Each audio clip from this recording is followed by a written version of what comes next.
Voces del Sur. Psicología y comunidad.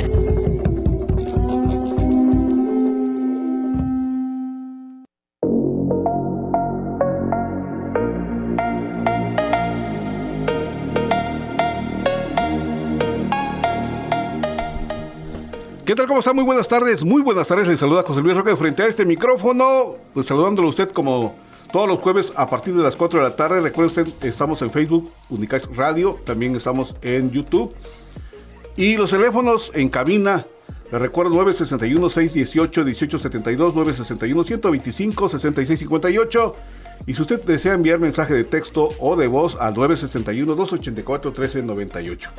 Así que nuestras redes sociales disponibles para usted. También estamos en vivo, transmitiendo desde esa importante frecuencia en el edificio número 19, Ciudad Universitaria, Libramiento Norte, Poniente 1150, en la capital de Chiapas, Tuxtla Gutiérrez, en la colonia Lajas, Maciel, Unidad Universitaria. De verdad que nos da mucho gusto saludarle como cada jueves. Y hoy tenemos a una invitada, de verdad que nos da mucho gusto que nos haya acompañado, nos está acompañando y se haya dado la oportunidad de asistir con nosotros. Y un tema que de verdad le va a llamar mucho la atención, pues se llama el síndrome del quemado y estrategias de afrontamiento. Usted se preguntará qué es el síndrome del quemado. Yo también me preguntaba cuando me dieron el tema y la verdad que sí investigué y no le voy a comentar de qué trata para que usted vaya desenvolviendo esta charla que tenemos con la doctora Gabriela González en el día de hoy.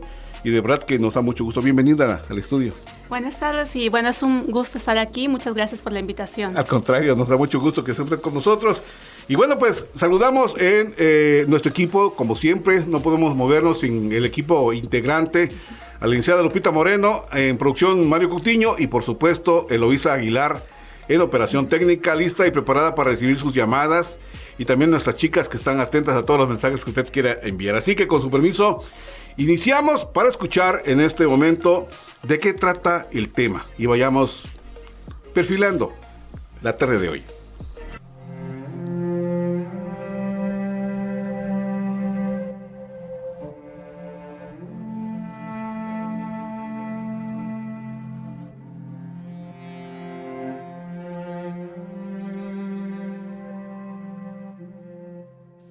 Hoy platicaremos sobre el síndrome del quemado y estrategias de afrontamiento. El síndrome del quemado, también conocido como burnout, es una condición emocional, física y mental causada por el estrés crónico en el trabajo. Se manifiesta cuando las demandas laborales superan la capacidad de respuesta de una persona, provocando un estado de agotamiento extremo. Este síndrome ha ganado mayor atención en los últimos años debido al aumento del estrés laboral y la presión por el rendimiento en diversos sectores. Según la Organización Mundial de la Salud, el burnout ha sido clasificado como un problema relacionado con el trabajo, afectando a millones de personas en todo el mundo. Según los especialistas de la psicología, el burnout se desarrolla progresivamente y sus síntomas suelen dividirse en 3 categorías principales: agotamiento emocional, despersonalización o cinismo y reducción del rendimiento laboral. Algunas de las causas de esta problemática son la carga excesiva de trabajo, falta de control, desajuste entre valores personales y laborales, relaciones laborales conflictivas, falta de reconocimiento y ambigüedad de roles. Para atender ese tipo de problemáticas, se requiere un enfoque multidimensional, ya que afecta tanto a nivel personal como organizacional. Algunos pasos para enfrentar este problema son reconocer el problema, establecer límites, fomentar el autocuidado, gestionar el estrés, buscar apoyo, reorganizar el entorno laboral y desarrollar habilidades de gestión del tiempo. El síndrome del quemado es una realidad que afecta a miles de personas y que puede tener consecuencias serias en la salud física y mental. Sin embargo, a través de estrategias de afrontamiento adecuadas, tanto en el ámbito personal como organizacional, es posible prevenir y tratar este síndrome. Las empresas deben tomar conciencia de la importancia de crear ambientes de trabajo saludables, mientras que los individuos deben priorizar su bienestar y aprender a gestionar mejor el estrés.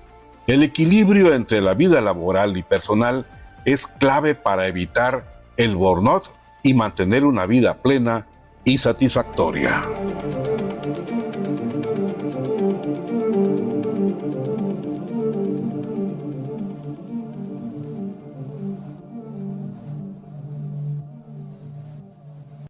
Voces del Sur.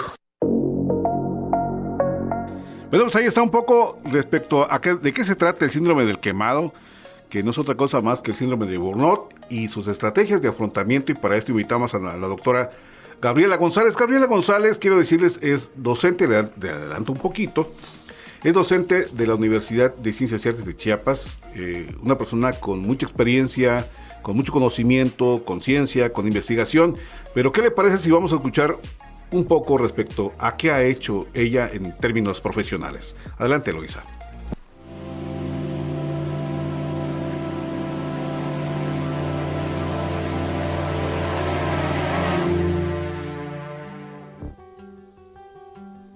Nuestra invitada en el programa, Gabriela González, es doctora en educación por la Universidad Ramon Llull de Barcelona, España. Cuenta con estudios de maestría en pedagogía y licenciatura en psicología. Es miembro del Sistema Nacional de Investigadoras e Investigadores Nivel 1.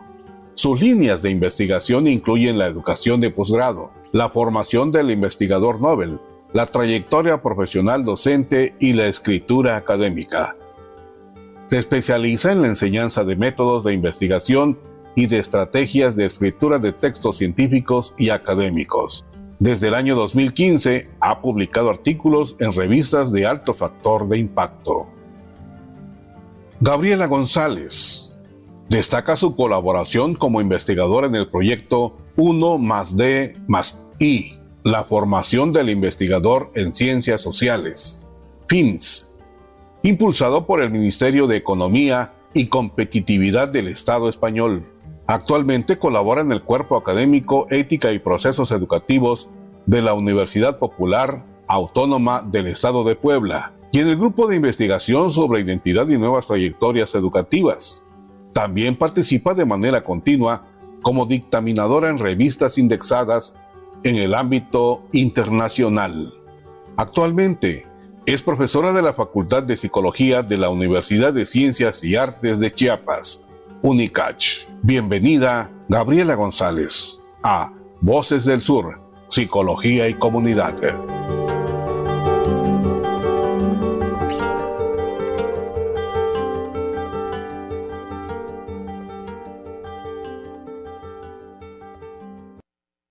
Voces del Sur. Bueno, pues ya escuchó usted a nuestra invitada, bueno, de qué ha hecho en su vida, y la verdad que nos da mucho gusto que se encuentre con nosotros, parte de su semblanza profesional, independientemente de su vida personal, que es una persona muy enigmática, quiero decirles, para quienes nos están viendo a través de las redes sociales y para quienes nos están escuchando en radio. Bueno, pues les defino así a nuestra invitada el día de hoy. Y hablar de el síndrome del quemado, de burnout, llama mucho la atención porque es un problema que ha existido desde la época de la industrialización en el mundo. Hablemos de los países europeos hacia esta parte del cono sur latinoamericano. Sin embargo, es un elemento que no se ha dado mucho en ponerle atención, y esto ha afectado a la sociedad, ha afectado a los trabajadores originalmente, y después de la Segunda Guerra Mundial, a las mujeres que también se metieron al ámbito laboral por esa necesidad de la falta de hombres, pero también por ese descubrimiento de la gran capacidad que las mujeres tienen en el ámbito laboral. Y esto no deja fuera que el síndrome de burnout o el síndrome del quemado afecte ahora a ambos sexos, a ambas personas, hombre y mujer. Y bueno, y todas las personas que de alguna manera tienen esa relación laboral en las empresas, llámese públicas, llámese privadas, y no solamente a las industrias. Bienvenida, doctora. No, pues un gusto estar aquí, y la verdad es que, bueno, un saludo para todo el auditorio de Voces del Sur. Muchas gracias por la cálida presentación. Muchas y la gracias, bienvenida. de verdad nos da mucho gusto No, y que pues un gusto nos regale estar su acá. tiempo. Empecemos hablándole y transmitiéndole a las personas qué es el síndrome de Burnout desde el particular punto de vista suyo. Sí, bueno, de hecho, me pareció muy interesante el audio que pusieron al inicio, que ahí, plantean bastante bien de qué trata. Tiene que ver con una situación de estrés crónico prolongado. ¿Qué quiere decir esto? Que es un estrés que ya se ha sostenido durante un tiempo amplio, ¿no? O sea, no es una situación de estrés que a veces podemos tener de momentos, ¿no? Específicos, ¿no? Sino que esto ya es un estrés crónico a lo largo del tiempo. Hablaríamos de 10 años, 15 años. Puede ser así a lo largo de varios años. Por ejemplo, como bien, mencionaba también en el audio, que, me parecieron varios aspectos interesantes que estuvieron dentro de esta introducción. Y justo, mencionaban ahí los componentes, ¿no? del burnout, que es uno, esta parte de agotamiento, y el agotamiento, pues, es tanto a nivel físico, pero también a nivel emocional. La parte del cinismo o despersonalización, que esto implica esta situación cuando uno ya deja, como que pierde interés, ¿no? en el trabajo que se está desempeñando. Ya puede haber como un poco de apatía, ¿no? Tal vez a participar a ciertas actividades, como que ya no hay tanto involucramiento. Y la otra, que tiene que ver con experimentar un sentido como de insuficiencia profesional, es decir, que uno ya puede sentirse menos capaz para desempeñar cierto trabajo. Y esto, por supuesto, el tiempo varía también de acuerdo a las personas, ¿no? Creo que eso es algo muy importante a identificar, que dentro de este síndrome hay dos factores en juego. Por un lado están los factores internos, ¿no? Que tienen que ver con las características personales, con la propia historia, y también los factores externos, ¿no? Que aquí sí tiene que ver con, pues el ambiente laboral, ¿no? La institución, ¿no? En la que se trabaja, y tiene que ver también con toda la estructura, ¿no? En la que se desarrolla. Estoy pensando justamente en lo que dice, en aquellas personas, yo defino a los grupos laborales en aquellos que están entrando, aquellos que ya tienen un tiempo determinado, hablemos de 20 años, y aquellos que ya están esperando la jubilación con un pie afuera, ¿no? Y digo, pues esto ya no les importa nada, ya no quieren cambiar el mundo. Y posiblemente ya estén pensando en que ya dieron todo, ya qué más van a dar, sí, ¿no? Sí. Y pensando también en su jubilación. Pero esto lleva a pensar, por el otro lado, de que a veces el ser humano confundimos la entrega, esta parte del amor a lo que se hace, por escaparse de una realidad. Y eso bien pudiera aprovecharse por las empresas, ¿no?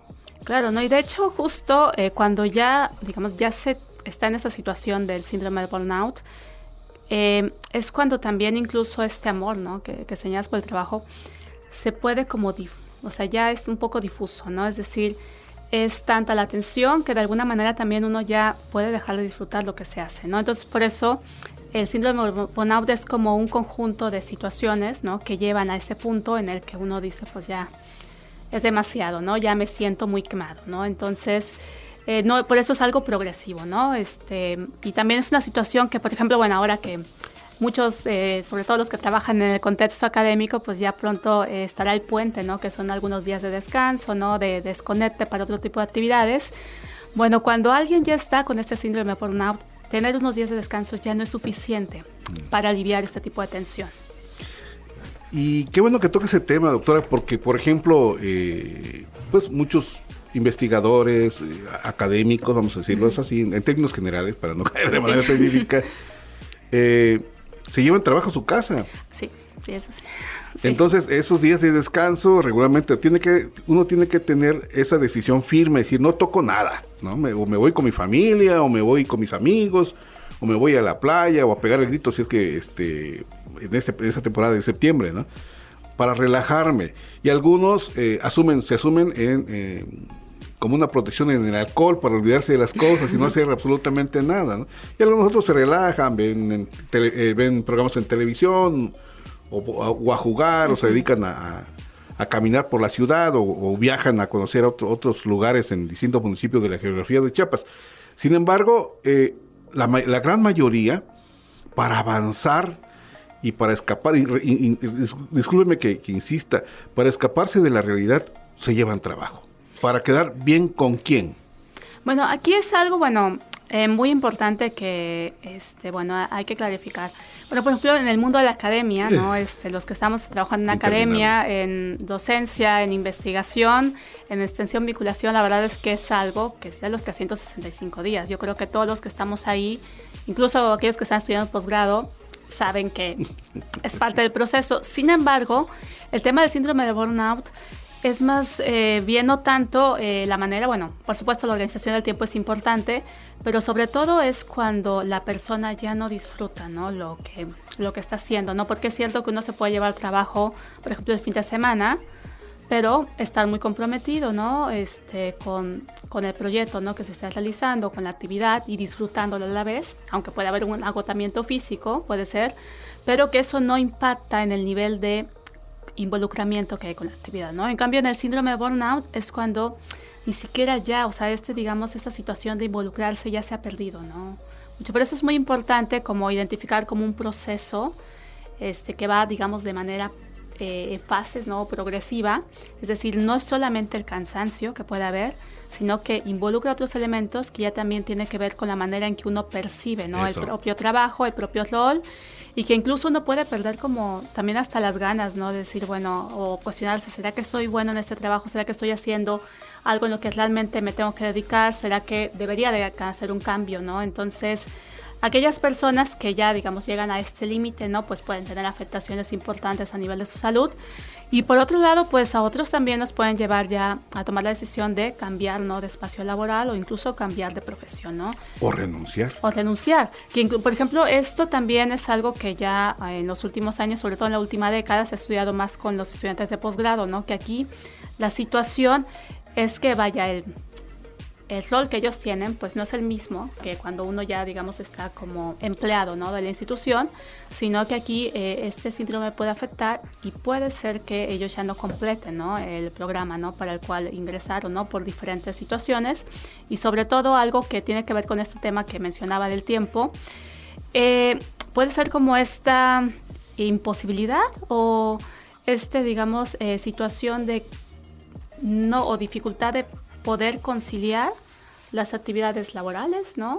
Las actividades académicas, más las actividades personales, ¿no? Y aquí sobre todo tiene que ver, no sé, sobre todo aquellos que también son padres de familia, ¿no? Y en este caso sí que la mujer, y en los estudios sí se ha identificado aquí en México, justo, ¿no? En un trabajo que llegábamos con el cuerpo académico de la UPAEP, ¿no? Que se mencionó al inicio, donde también exploramos ese tema con profesores universitarios. Ahí sí resaltó que las mujeres son las que tienden a experimentar o están más en riesgo de experimentar el síndrome de burnout, y esto puede deberse porque, bueno, además de desempeñar su carga laboral, ¿no? A nivel profesional, también muchas veces se encargan, ¿no? De otro tipo de actividades, ¿no? De cuidados en casa, ¿no? Y eso, por supuesto, que hace que el trabajo pues sea interminable, ¿no? Porque están todo el tiempo, ¿no? Las 24 horas, los 365 días del año, ¿no? Pues haciendo algún tipo de actividad, ¿no? Sí, por supuesto. Me recuerda también a una compañera de la oficina que cumplió justo 26 años de servicio, y un año antes ya venía comentando que ya se quería ir, que ya estaba cansada. Desde este ángulo se miraba a la compañera pues sin problemas, es decir, no tenía problemas con las autoridades, era una persona muy responsable, pero ya estaba cansada, ya estaba aburrida, ya me cayeron mal las autoridades, ya los jefes, ya no los aguanto, nada, ¿no? Y no se miraba que hubiera presión hacia ella, ¿no? Sin embargo, yo creo que ya estaba padeciendo este síndrome para poder renunciar, ¿no? Y ahora que ya hace un año que renunció, no renunció, pidió su jubilación porque alcanzó los 60 años de edad y también le permitía jubilarse, ¿no? Pero extraña regresar al trabajo. Claro. Sí. Sí. Y también es digno de reconocer el hecho de que, por supuesto, no solamente en otros países del mundo, sino también en México, en Chiapas, la mujer tiene, eso yo me he cuestionado, porque la mujer entra en el ámbito laboral independientemente de su libertad de decisión, de todos esos aspectos. Yo considero que es una sobrecarga, pensando solo en la mujer, que trabaja, que tiene que atender su familia, su hogar, cumplir su función de esposa si es que tiene pareja, sus hijos, su familia, su vida personal, sus necesidades, sus distracciones, todos esos elementos, más su trabajo que tiene, hay personas que tienen doble trabajo. Doble trabajo profesional independientemente del trabajo que llegan a hacer a su casa. Porque el mantenimiento de una casa, el mantenerlo limpio y todo lo que conlleva, es un trabajo interminable. Al igual que, mis respetos para las mujeres. Y por el otro lado, leyendo estadísticamente, se mueren más rápido los hombres que las mujeres, ¿no?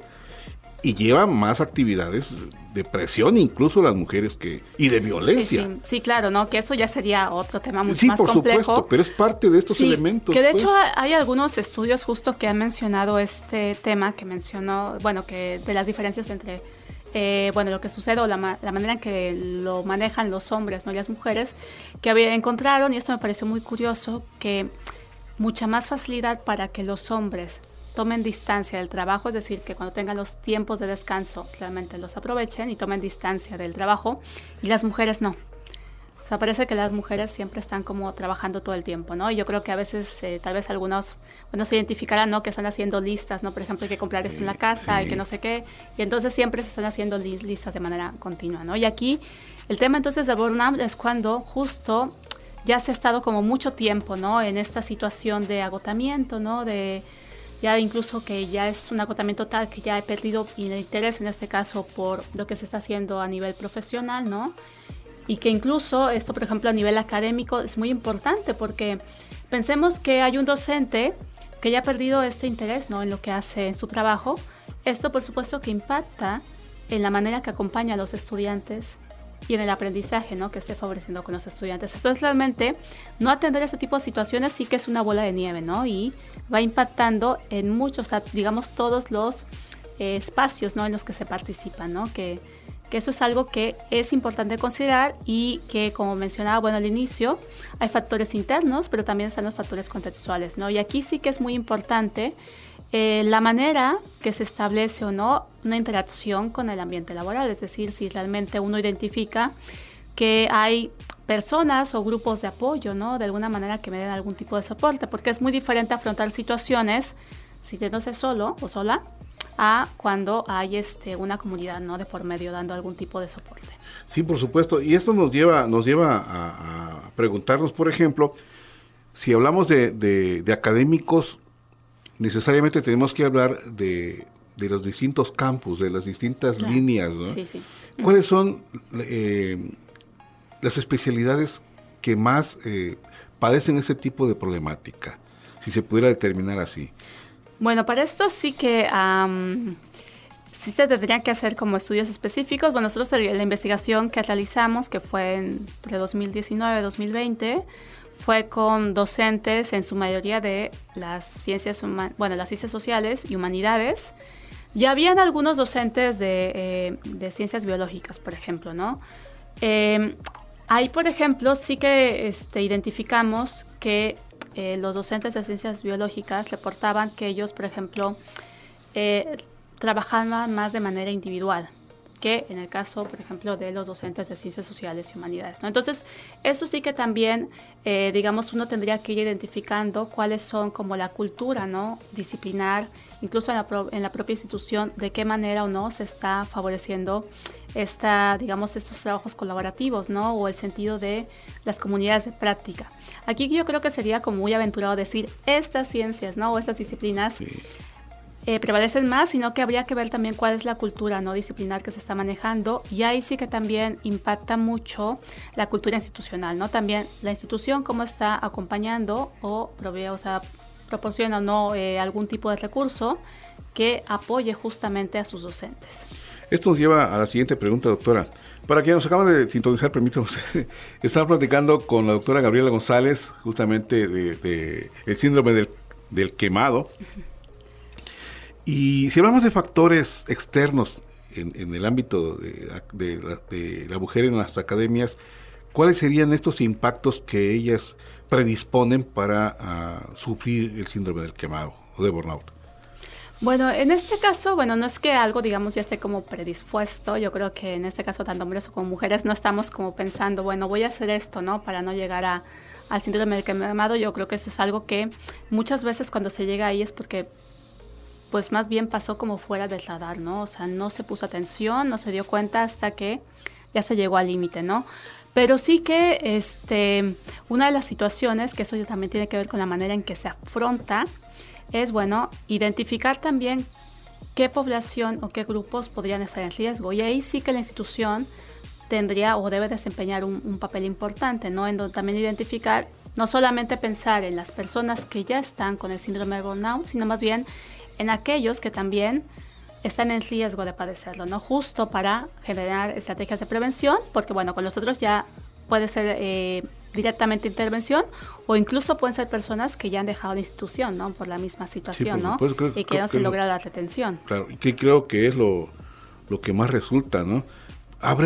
Me pregunto, ¿habrán algunas instituciones públicas, federal o estatal, o empresas particulares que le pongan atención a este tipo de problemática?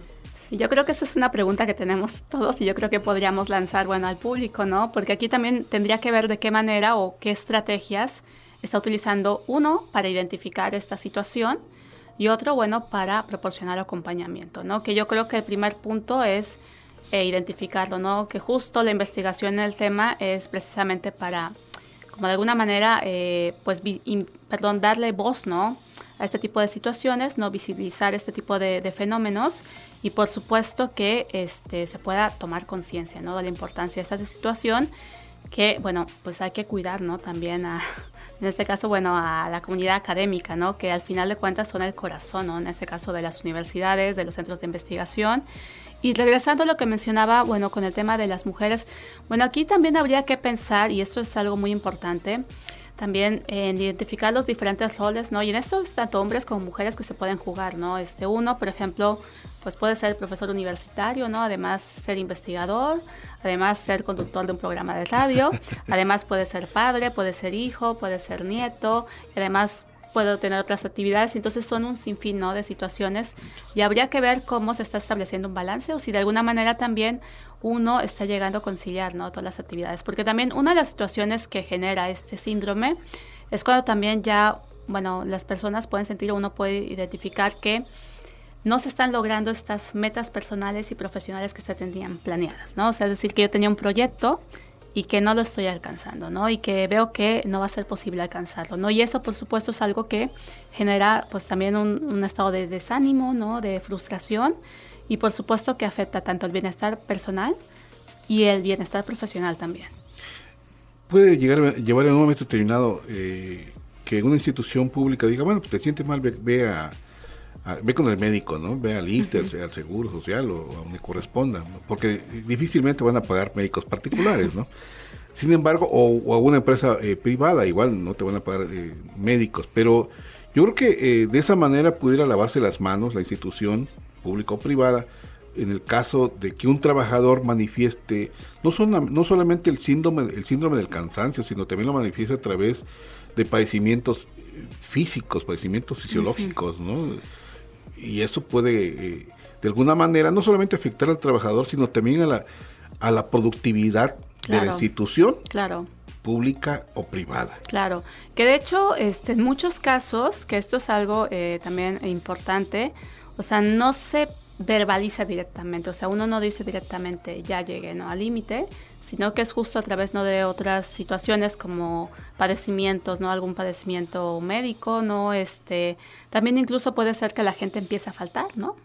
Eso también sería o a llegar muy tarde, ¿no? Al trabajo, a ya demostrar como tal vez menos compromiso, ¿no? Que ya no, digamos al inicio, ¿no? Tal vez tenía otro tipo de involucramiento y poco a poco esto ya ha bajado un poco, esa podría ser otra situación. Y otro aspecto que también es muy importante y justo por eso este tema hay que, bueno, darle atención, es que los que llegan a sufrir este síndrome, porque a ver, todos podemos experimentar tensiones en los espacios laborales, ¿no? Yo creo que es muy complicado pensar en un espacio laboral en que no es parte, ¿no? También de, digamos, de las profesiones, ¿no? Que hay que afrontar dificultades.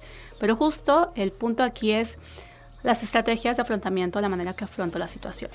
Porque cuando ya se llega a este síndrome quemado es porque también hay otro aspecto y es que no se es capaz o uno ya no tiene tal vez la energía para solicitar ayuda, entonces es muy difícil verbalizarlo, ¿no? O también como afrontar, ¿no? Que realmente uno necesita la ayuda, y justo una de las estrategias tiene que ver con eso, ¿no? El pedir ayuda, ¿no? Y yo creo que esto pareciera muy sencillo, pero no lo es. O sea, en ese momento puede ser muy complejo, ¿no? Yo creo que la persona puede en un momento determinado ensimismarse o negarse a, ¿no? Porque regularmente pienso que es como subir al quinto piso, al sexto piso, donde está el patrón, si hablamos de un aspecto de una jerarquía imaginaria hacia arriba, ¿no? Y más se expresa en el compañero que está en la misma condición del mismo trabajador, ¿no? Y de ahí no pasa, ¿no? Y tal vez el compañero se autocompadece, sí, no te preocupes, todo va a pasar, llévatela tranquilo, ¿no? O el clásico nadar de a muertito. ¿Sí? Sí. Ya no voy a meter en nada, voy a nadar de a muertito, me llaman, voy, no me llaman, no voy. Pero de alguna manera creo que esta pudiera ser una de las señales en donde el trabajador necesita ir a dónde. Exacto, que en este caso justo es, bueno, el otro aspecto, ¿no? Del tema, ¿no? Que es las estrategias de afrontamiento, sí, claro. Que eso también habría que identificar, bueno, todos podemos experimentar tensión en algún momento, todos tal vez podríamos tener tal vez cierto riesgo, ¿no? De llegar a ese síndrome de burnout, pero ¿cuál es la diferencia entre llegar o no llegar? Y en este caso tendría que ser, bueno, el tipo de estrategias de afrontamiento que estoy manejando o que tengo a mi alcance, y ahí, bueno, hay dos autoras que han trabajado mucho este tema, que una es, bueno, Kelsey Fijalto y la otra es Pietarini, y ellas mencionan el uso de estrategias proactivas. Entonces, ¿qué quiere decir? Bueno, las estrategias proactivas implica el uso de estrategias en donde la persona pueda tener un rol activo, y dentro de esas podemos tener estrategias, digamos, de autorregulación, ¿no? Que eso es más individual, y están las estrategias de corregulación. Pero hay otros tipos de estrategias que también uno puede tener, pero esas, bueno, se definen más como pasivas, porque más que centrarse en cómo resolver la situación o en comprender la situación, se centra más uno en el problema, y digamos que son más reactivas a nivel emocional sobre todo, y esta, bueno, es un rol más pasivo, ¿no? Porque es más, por ejemplo, no se me sucedió algo y es como centrarme, ¿no? En el problema y no poder ver o no tener como esta oportunidad de ver otra manera, ¿no? De salir, ¿no? De evaluar la situación de otra manera. Y pareciera que uno como que intenta ignorar la situación, ¿no? Es decir, bueno, pues lo meto aquí en mi gaveta, ¿no? Y ahí se va a quedar, ¿no? Pero claro, metiéndolo ahí, pues no se resuelve nada, ¿no? Y se va reproduciendo ese... Así, esto se va haciendo más grande, archivo, ¿no? Es como, ¿no? por ejemplo, aquellos que están escribiendo la tesis dicen, sí, pues después de vacaciones, pero bueno, la tesis sigue ahí, ¿no? Entonces, eso sí que es, bueno, importante identificar, ¿no? También de qué manera o qué tipo de estrategias, ¿no? Estoy poniendo en marcha, que aquí también muy importante, o sea, uno puede tener, o sea, todos tenemos diversas maneras de afrontar, ¿no? Las dificultades, pero estas pueden variar, es decir, el hecho de que una persona tal vez tenga estrategias de tipo activa, puede ser que en algunas situaciones actúe de manera pasiva, ¿no? O a la inversa, ¿no? Entonces, no es como pensar, bueno, que hay alguien, ¿no? Que pueda solamente manejarse dentro de algún tipo de estrategias, pero también a nivel de investigación se ha identificado que sobre todo aquellos que pueden afrontar, digamos, de manera más exitosa, ¿no? Este riesgo, ¿no? De no llegar al síndrome de burnout, son los que ponen en marcha estrategias de autorregulación, pero de corregulación también. Porque aquí entonces se enfatiza mucho justo este apoyo de la comunidad, ¿no? Que hay alrededor. Es decir, sobre todo aquellos que tienen un grupo de soporte o una comunidad de práctica a la que pertenezcan, ¿no? Que puede ser incluso, por ejemplo, los que están estudiando el doctorado, su propio grupo, ¿no? Los colegas, ¿no? De doctorado, los profesores, pues tendrán más recursos, ¿no? Para poder afrontar esa situación que aquellos que, por ejemplo, no lo socializan, ¿no? Y más bien intentan como evadir, ¿no? La situación, y después eso se haga como, o sea, era una bola de nieve y ya después va a ser una avalancha, ¿no? No, y se convierte, estoy pensando que en algunas historias, ¿no? Se convierten como en sujetos conchudos, que no lo mueve nadie, ahí se la van llevando. Y no pertenecen a ninguno, ni proactivo ni activo, porque pudiera haber un momento determinado que el pasivo o el proactivo buscara mecanismos por un lado, de ese afrontamiento, de analizar la problemática y encontrarle posibles soluciones que él mismo se otorgue y que le lleve a un proceso de aceptación, uh-huh. ¿Sí? Y que no lo deje a un lado, sino que supere esta condición de tal vez de sufrimiento. Bueno, es que sí, puede llegar a un tipo de sufrimiento, claro, o sea, cada uno puede percibirlo de manera diferente y para muchos sí que puede generar un sufrimiento y un sufrimiento intenso, ¿no?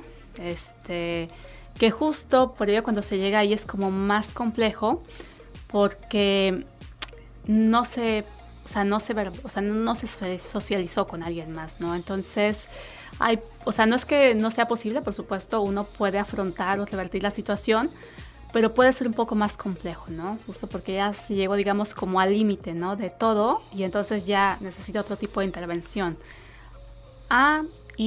Por lo cual sería muy importante, ¿no? Que ahí sí la verdad sería, ideal, ¿no? Que las instituciones pusieran atención a este tema, ¿no? Sobre todo las instituciones educativas, porque ese es un tema que, se ha estudiado mucho a nivel de Latinoamérica, es en el ámbito académico, pero también en el ámbito de la salud, porque ambos, digamos, quienes nos dedicamos a la educación y aquellos que se dedican a la salud, pues tienen jornadas de trabajo extenuantes. Sí, ¿no? muy extenuantes. Sobre todo, con la salud, con lo que pasó con COVID, por ejemplo, pues las jornadas eran realmente muy agotadoras, ¿no? Y a todo lo que se tenían que afrontar y realmente ver, ¿no? Si se tenían o no los recursos necesarios y si también las propias instituciones estaban proviendo, ¿no? O de alguna manera acompañando a sus empleados, ¿no? Para poder afrontar la situación, que ese es otro punto, ¿no? Que es decir, vas a colaborar, ¿no? En mi institución, pero ¿de qué manera, no? ¿Qué tipo de recursos yo también te puedo proporcionar para que también puedas fortalecer tu propio desarrollo profesional? Que yo creo que eso es algo importante también. Claro, y esto me lleva a pensar, doctora, que es necesario llevarlo como una iniciativa, como una política pública, ¿no? No, sí sería que genial, permee sí. a todas las instituciones, claro, porque que yo recuerde, el único lugar a donde pueden enviar los patrones o los jefes, pues es al médico. No le veo otro lugar, no existe que yo sepa. Ninguna institución que tenga un área especial para atender la salud mental, para atender la salud emocional al trabajador. Habían instituciones públicas que tenían, por ejemplo, hablo de educación, que tenían un dispensario médico. ¿Sí? Dispensario médico. Pero porque no rindió o las estadísticas no les convenció, fueron eliminados. O porque era un gasto extraordinario, ¿no? Y que les generaba pérdidas, entre comillas, claro, a la institución. Sin embargo, sí es importante que se retome, porque no solamente este síndrome puede pegarle a los académicos, sino también a los estudiantes. Claro, sí, por supuesto. Porque hay que recordar que un estudiante no solamente se dedica a formarse en términos académicos, sino también hay estudiantes que trabajan. Sí, es tienen años trabajando. Sí, esto es, como una reacción en cadena, ¿no? Incluso, por ejemplo, pues el trabajador o uno, puede experimentar el síndrome, pero a su vez va a afectar a su entorno, ¿no? A sus hijos, a los padres, todos los que estén alrededor de la persona, no solo en términos profesionales, ¿no? Porque como los docentes, pues, si yo pierdo el interés, ¿no? En mi trabajo, esto, por supuesto, va a afectar la calidad por ejemplo, de las clases, ¿no? Que imparto, del acompañamiento que imparto a los estudiantes, y esto va a afectar en el propio aprendizaje de los estudiantes. Pero esta persona también puede ser padre o hijo y desempeñar otras funciones, y también el hecho de que su bienestar psicológico es afectado, pues también va a influir, ¿no? En las demás personas. Incluso, también hay investigaciones en las que ya han dado mayor atención justo a los conflictos, ¿no? Tensiones que pueden haber a nivel familiar y personal a partir de estas situaciones. Incluso conflictos laborales claro, entre los líderes sindicales o los miembros de un sindicato, porque esto es justamente... Claro, que eso ya sería también otro sí, punto otro aspecto a considerar, que conlleva, o entre los mismos trabajadores, porque hay En oficinas, por ejemplo, hay grupos que no se llevan, o hay compañeros que no se llevan. Claro. Y justamente por esta parte, ¿no? Sí. Y a veces se confunde con rencor, con envidia, con coraje, con otros elementos emocionales que de alguna manera se ven así muy, muy a la ligera, pero pueden traer un problema más atrás, más a fondo, más profundo, y que puede llegar justamente a esta parte del síndrome del quemado. Esos aspectos pudieran compararse con el problema del alcoholismo o con otro tipo de problema de tristeza, por ejemplo. Ya, es que sí que sería importante justo que esto se considerara como un problema de salud, ¿no? Porque, como mencionaba, es como ahorita es difícil o, por ejemplo, a nivel laboral, ¿cómo lo etiquetarían? Me parece que no hay una manera, ¿no?, de cómo poder denominarlo, ¿no? Y entonces, aquí sí que, bueno, si es algo que está afectando el bienestar psicológico, ¿no?, y bienestar profesional, pues también tendría que ver con, con un tema de que puede afectar, ¿no?, la salud de los empleados, ¿no? Y entonces sí que tendría que haber dentro de, digamos, de las políticas, ¿no?, también considerar algo que abone, ¿no? Digamos que considere, ¿no?, esta situación, ¿no?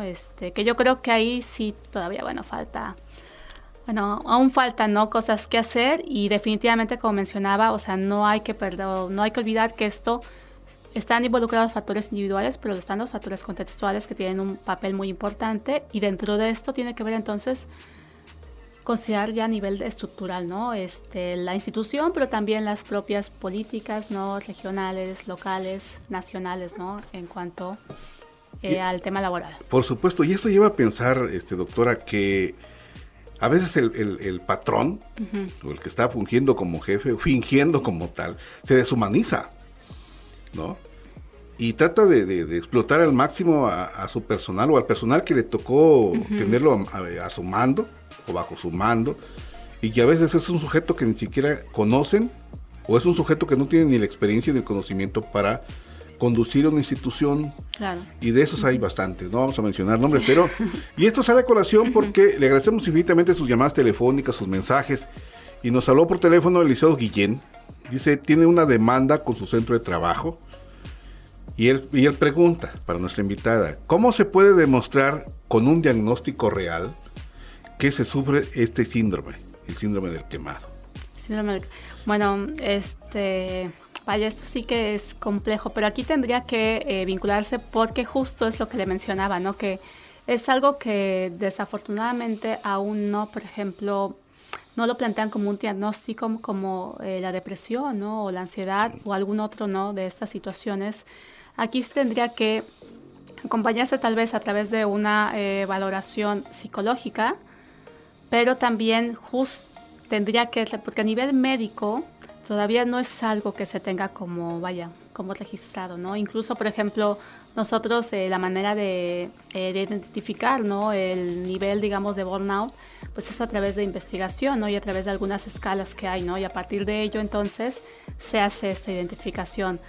Pero a nivel local y regional me parece que todavía no hay como algún tipo de, digamos, de procedimiento, protocolo, ¿no?, todavía determinado para identificar el burnout, ¿no?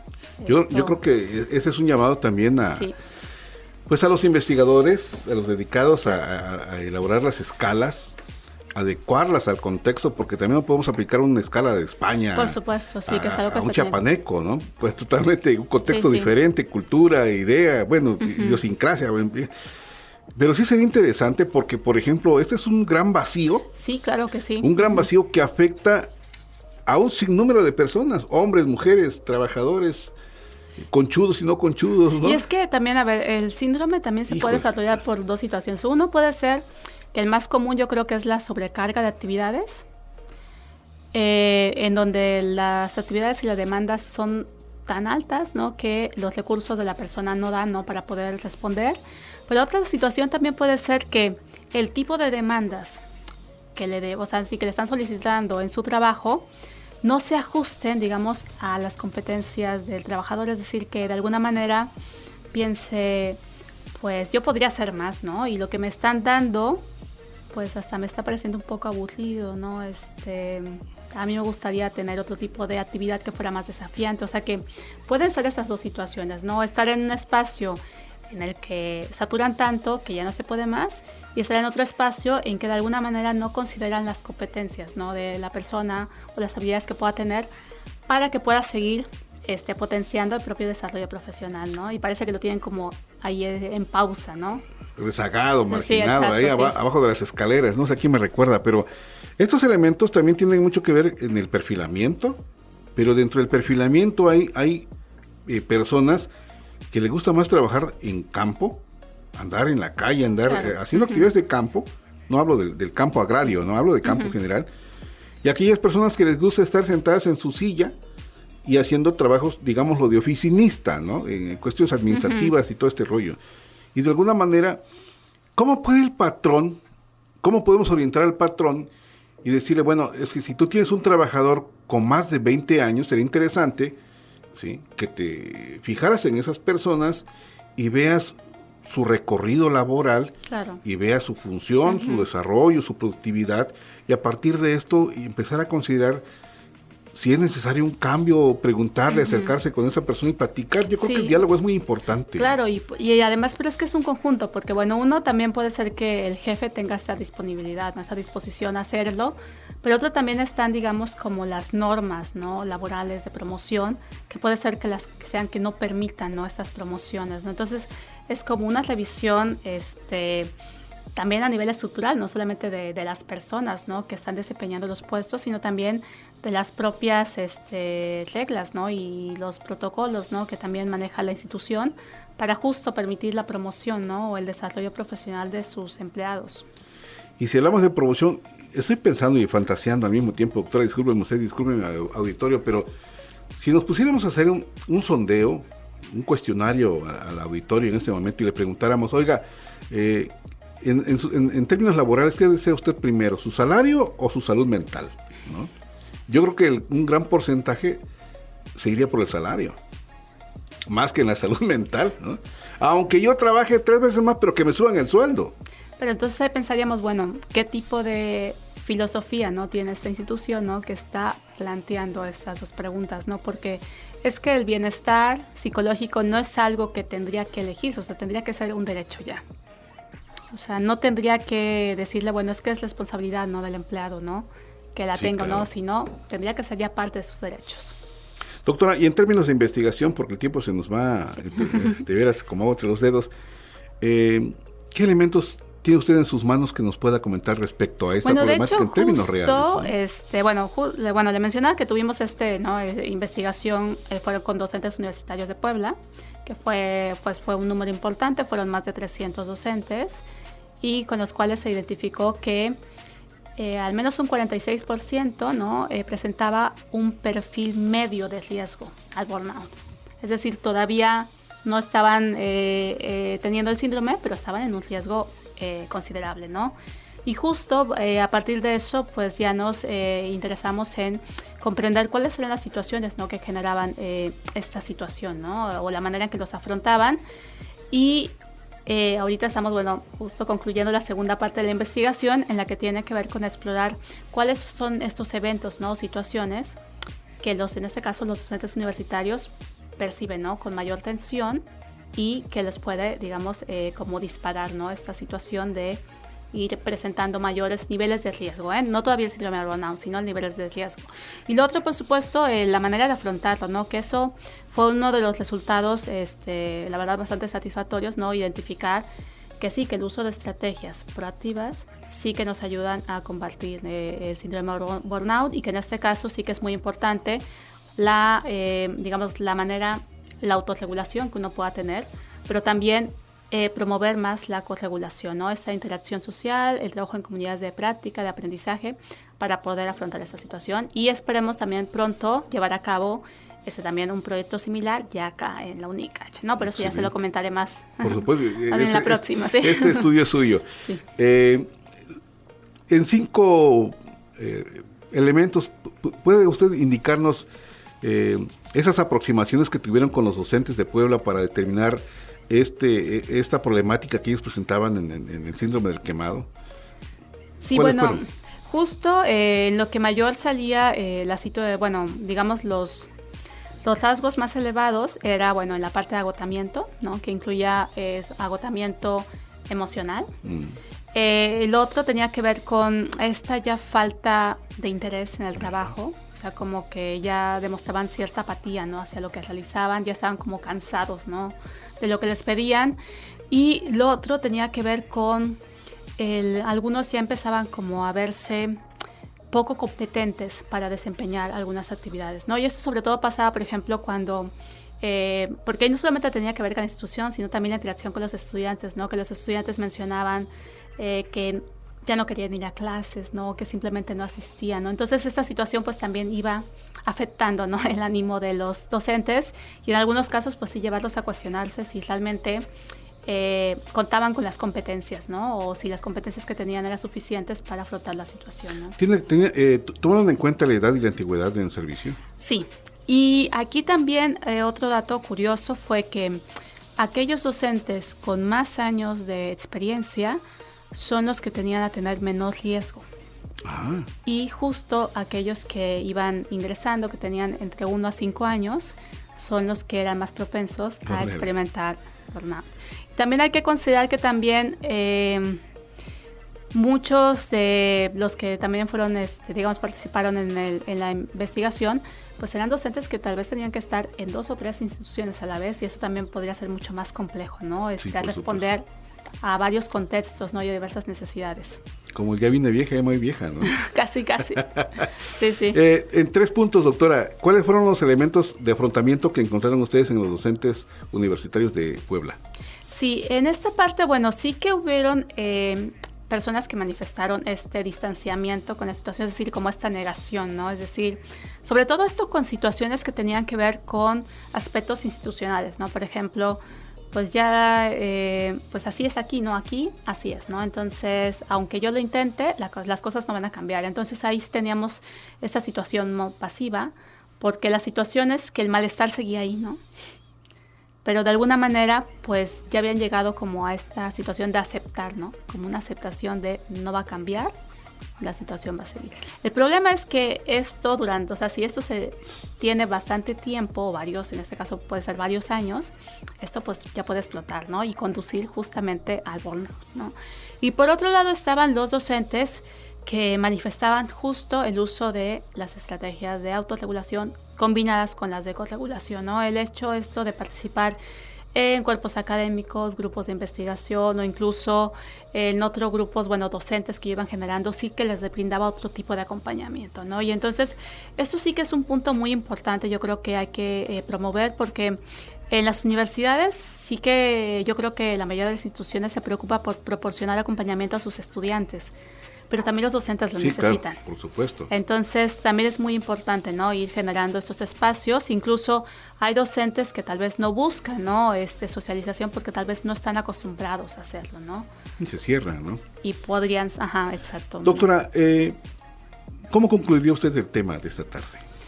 Bueno, pues, bueno, más que conclusión, porque yo creo que plantea más preguntas para muchas investigaciones. Yo creo que es algo, muy importante que cada uno dentro de su espacio, ¿no? De trabajo, dentro de su desarrollo profesional, identifique tal vez algunos signos, ¿no?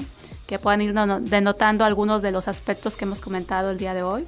Y poner atención, ¿no? Y actuar. Creo que es algo muy importante, ¿no? Cuando de repente vamos dejando que todo esto se acumule, después ya puede ser demasiada tensión que ya tal vez no tendríamos los recursos suficientes para poder afrontarlos, ¿no? Entonces, aquí sí muy importante fortalecer la interacción, ¿no? Con colegas, identificar cuáles son las personas y grupos de apoyo dentro de su entorno profesional, que incluso, bueno, o para su profesión, porque puede ser que a veces tengamos estos personas o grupos de apoyo fuera, ¿no? Pueden ser amigos, ¿no? Pero que de alguna manera sirven de ese soporte, ¿no? Yo creo que eso es algo muy, muy importante. Excelente. Sí. Bueno, pues agradecemos infinitamente la presencia de la doctora Gabriela González con el tema síndrome del quemado y estrategias de afrontamiento. Gracias de verdad que nos permitió llegar a usted y gracias por su presencia. ¿Qué le parece? Esto nos lleva necesariamente a pensar en la descolonización que está en su apogeo en este momento, no como moda, sino como un sentido de reflexión. Y a propósito de este aspecto, le invitamos a escuchar el siguiente audio y enseguida continuamos. Descolonizando el contexto.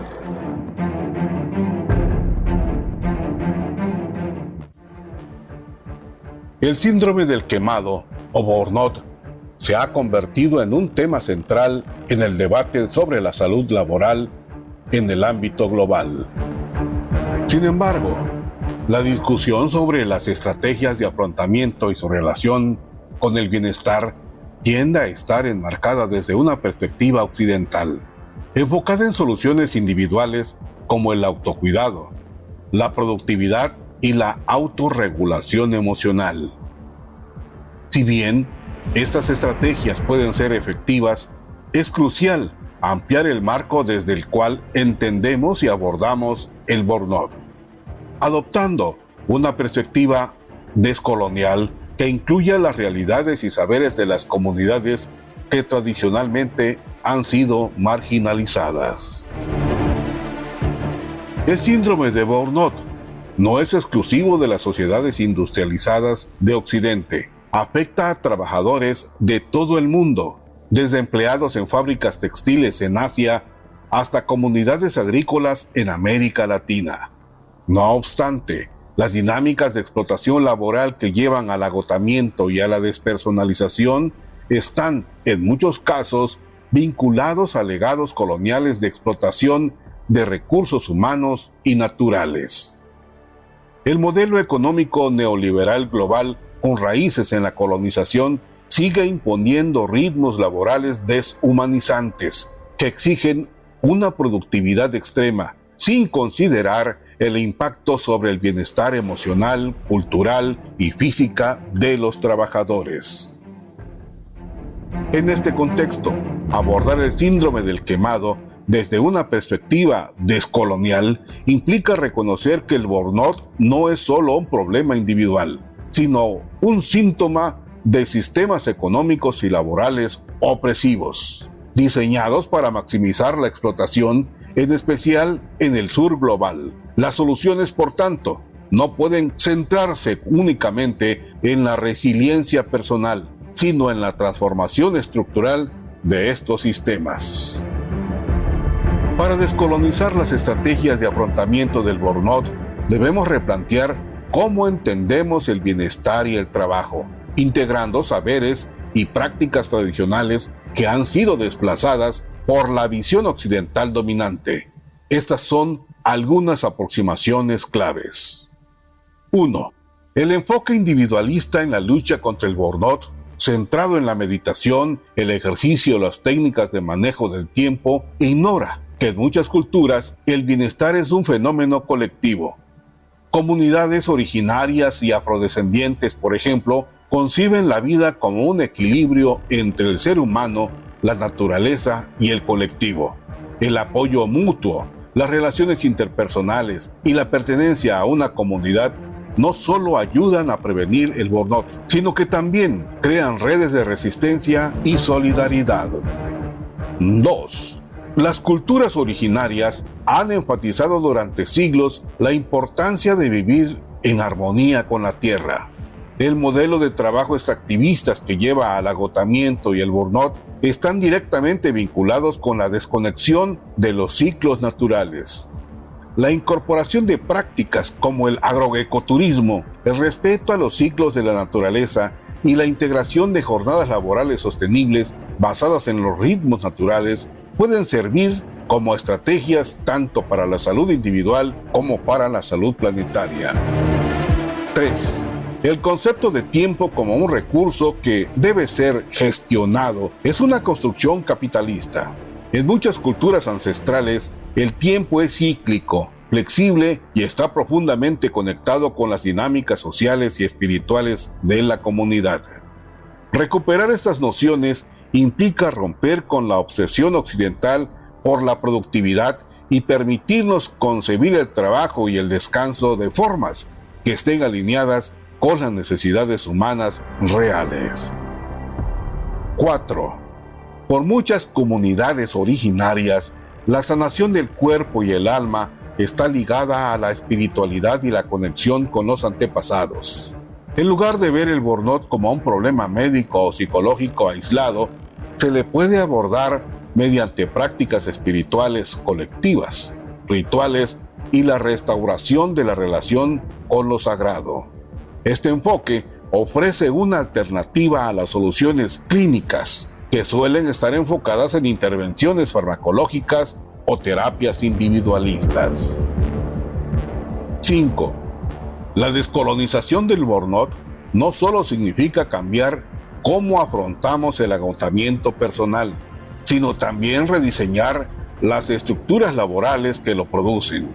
Esto incluye luchas más amplias por los derechos laborales, la redistribución equitativa de la riqueza, el acceso a condiciones de trabajo dignas y sostenibles, y la posibilidad de que las comunidades definan sus propios modelos de trabajo basados en la autonomía y el respeto a la vida comunitaria. Concluyendo, descolonizar el síndrome del quemado implica reconocer que no se trata solo de un malestar individual, sino de una consecuencia de sistemas históricos de explotación y desigualdad. Las estrategias de afrontamiento tradicionales, aunque útiles, son insuficientes si no se acompañan de una reflexión más profunda sobre las condiciones estructurales que producen el burnout.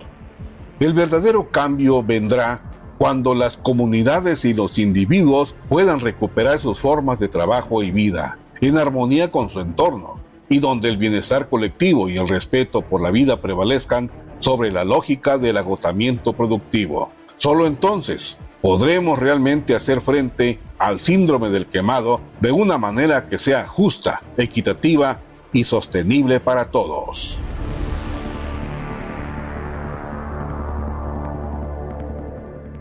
Voces del Sur. Bueno, pues le agradecemos infinitamente su amable atención en esta tarde. Gracias a todo el equipo de Voces del Sur, Psicología y Comunidad. Gracias de verdad a nuestra gerente Lupita Moreno, gracias a Mario Coutinho y por supuesto a nuestra agradable compañía y compañera Eloísa Aguilar. Muchas gracias, José Luis Roque. Le decía que tenga usted un buen fin de semana. Cuídese mucho y prepárese para el grito de esa fiesta mexicana. Hasta pronto y nos escuchamos el próximo jueves en punto de las 4. Muchas gracias. Hasta pronto.